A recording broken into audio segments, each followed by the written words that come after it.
एक जंगल में एक साधु महाराज अपने शिष्य के साथ रहते थे। एक दिन गुरुजी अपने शिष्य के साथ कहीं जा रहे थे। रास्ते में उन्हें एक गरीब किसान मिला। किसान अपने खेत पर एक छोटी सी झोपड़ी बनाकर अपने परिवार के साथ रहता था। किसान ने गुरुजी का आदर सत्कार किया और कुछ समय अपने यहाँ रुकने का आग्रह किया। गुरुदेव किसान के सरल स्वभाव को जानकर मना नहीं कर सके और कुछ समय के लिए किसान के यहाँ रुक गए। किसान के यहाँ भोजन करने के बाद गुरुजी किसान को धर्म और ज्ञान की बातें बताने लगे।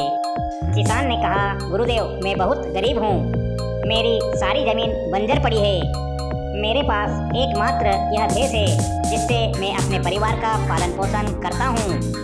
गुरुजी कोई ऐसा उपाय बताइए जिससे मैं अपने परिवार का पालन पोषण अच्छे से कर सकूं।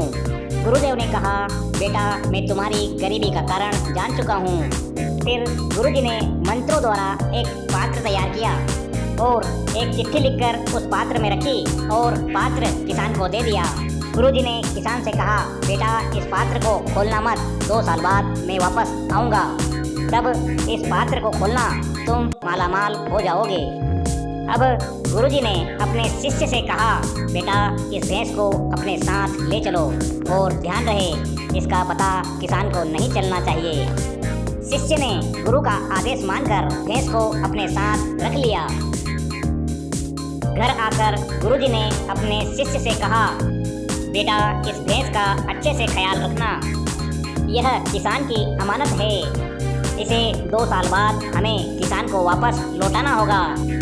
अब मोहन और उसकी पत्नी ने भैंस को हर जगह तलाश किया, लेकिन उसे भैंस कहीं नहीं मिली। किसान की पत्नी ने किसान से कहा, हमारे पास एकमात्र भैंस थी जिसके कारण हम अपने परिवार का पालन पोषण करते थे, अब हम अपने परिवार का पालन पोषण कैसे करेंगे? मोहन ने कहा, अब हमारे पास एक ही उपाय है, हमें अपनी बंजर जमीन पर फसल उगाना होगी। अब किसान और उसकी पत्नी ने बहुत मेहनत करके फसल उगाई। कुछ समय के बाद किसान अपनी फसल से मालामाल हो गया। अगले वर्ष किसान ने एक आलीशान मकान बना लिया। 2 वर्ष बाद गुरुजी ने अपने शिष्य से कहा, बेटा अब हम किसान के यहाँ चलेंगे, उसे उसकी अमानत लौटाना है। अब गुरुजी अपने शिष्य के साथ भैंस को लेकर किसान के घर चल दिए। किसान गुरुजी को देखकर बहुत प्रसन्न हुआ। किसान ने कहा, गुरुदेव आपके आशीर्वाद से मैं मालामाल हो गया।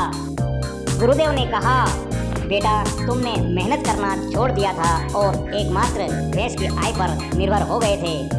मैं तुम्हारी गरीबी का कारण जान गया था, इसलिए जानबूझकर मैं भैंस को अपने साथ ले गया था। किसान ने कहा, गुरुदेव इस पात्र में आपने मुझे क्या लिखकर दिया था?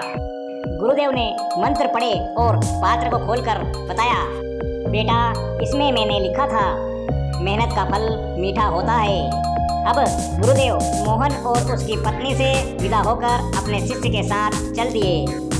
दोस्तों ऐसी ही शानदार कहानियाँ देखने के लिए हमारे चैनल को सब्सक्राइब जरूर करें। धन्यवाद।